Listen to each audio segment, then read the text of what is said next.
ఎవరికి శ్రమలు, ఎవరికి దుఃఖము, ఎవరికి జగడాలు వస్తాయి, ఎవరికి దిగులు, ఎవరికి చింతలు వస్తాయి, ఎవరికి హేతువు లేని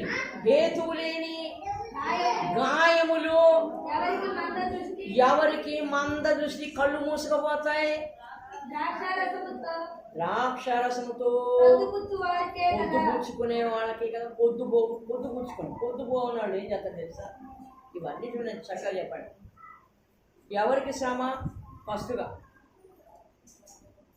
క్వశ్చన్ వేసుకుందాం ఒకసారి. తాగుబోతులకి వస్తాయి ఎందుకు అన్నీ? మరి అమ్మా ఆడు కొనుక్కొచ్చుకుంటాడు అన్నీ కదా. తాగుబోతుడు కొనుక్కొచ్చుకుంటాడే